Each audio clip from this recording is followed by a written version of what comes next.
Good morning this Thursday, the 23rd of September. I'm Paulina Peters, a market analyst at Bell Direct. It's great to be with you. Well, yesterday the talk of the town was Evergrande Group, China's second biggest property developer.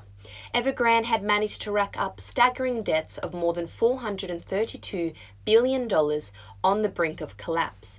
However, at the very last minute managed to ink a deal to keep it afloat. News of this deal helped the iron ore price surge and Aussie material stocks make steep gains, lifting the broader market by 0.32%. Now looking to the US, all three benchmarks closed in the green. The Dow Jones rebounded more than 300 points, the S&P 500 gained nearly 1% amid a 3.2% jump in the energy sector, and the Nasdaq closed about 1% higher. This comes after the Fed announced it was not ready to remove stimulus yet. The Fed did not give a specific timeline as to when it may begin moderating its purchases. However, in the Fed's post-meeting statement, they noted, if progress continues broadly as expected, the committee judges that a moderation in the pace of asset purchases may soon be warranted. Now, what to watch today?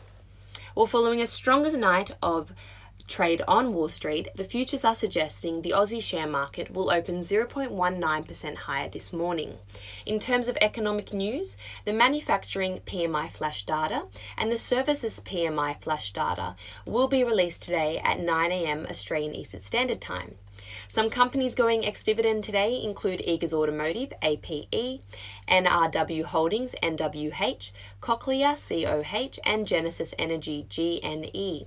Suncorp Group, SUN, holds its AGM today, and Brickworks, BKW, are set to report today. And in terms of the most traded stocks by Bell Direct clients yesterday, they included Zip, Z1P.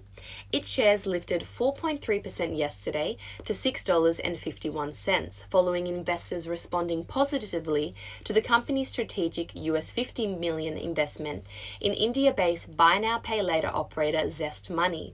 Zest Money was founded in 2015 and is now one of the largest and fastest growing buy now pay later platforms in India.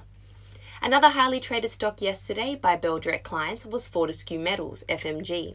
Its shares lifted 4.2% yesterday, bouncing off 14-month lows following the news that China's embattled real estate developer, Evergrande, will meet its bond interest payments due today.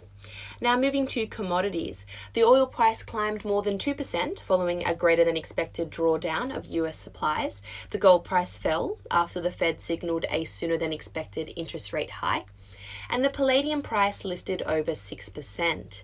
Now, to end on some trading ideas for your consideration, Bell Potter has maintained its buy recommendation on iron ore company Fortescue Metals Group, FMG.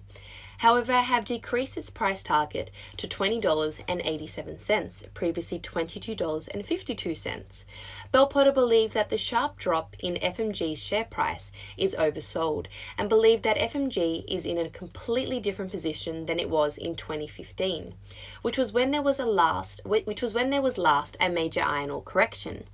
And while the share price currently looks like a falling knife, Bell Potter are of the view that it remains a robust and attractive long-term investment with the current market valuation an opportunity to build exposure. At its current share price value of $15.37, this implies about 36% share price growth. To end, bullish trading signals have been identified in De Grey Mining, DEG, Aussie Broadband, ABB, and REA Group, REA, according to Trading Central. And that's it for today. I'm Paulina Peters with Bell Direct. Stay safe and happy trading.